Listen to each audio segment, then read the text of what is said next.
On peut apprendre énormément des lumières de Hanouka.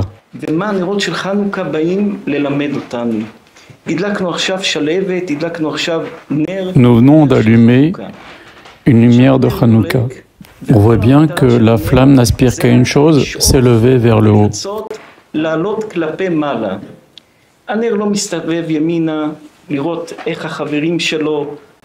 Une flamme de Hanouka ne regarde pas les autres flammes de Hanouka qui sont à côté d'elle. Est-ce qu'elles montent plus haut? Est-ce qu'elles éclairent plus? Chaque lumière de Hanouka fait son travail, sans regarder ce qui se passe chez les autres lumières de Hanouka.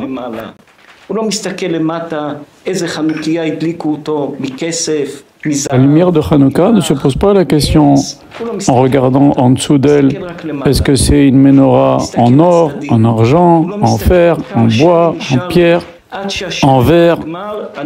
La flamme de Hanouka ne regarde pas s'il reste beaucoup d'huile ou s'il n'y en a plus beaucoup. Elle va bientôt s'éteindre. Elle joue son rôle, elle cherche à monter vers le haut, point final.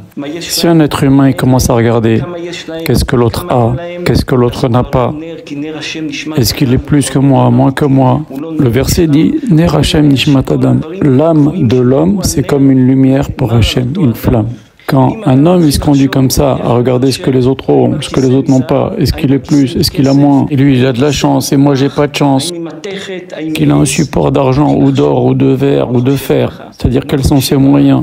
Et il ne peut pas dire qu'il est une flamme pour Hachem, parce qu'il ne se conduit pas comme une flamme.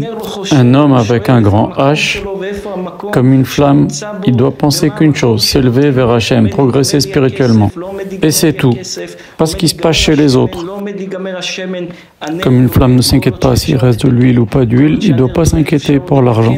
Car tant qu'il reste de l'huile, la lumière peut brûler.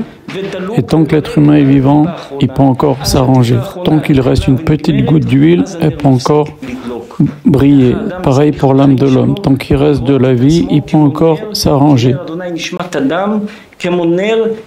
Un juif ou une juive doit prendre l'exemple de la lumière de Hanouka qui monte, elle ne s'occupe pas de ce qui se passe à gauche, ce qui se passe à droite, ce qui se passe devant, au-dessus, en dessous. Elle monte et elle s'élève et c'est tout. Elle s'élève vers Hachem, elle s'élève spirituellement. On doit aspirer à se lever, c'est ça que notre âme requiert. Et c'est ça ce que l'on doit faire.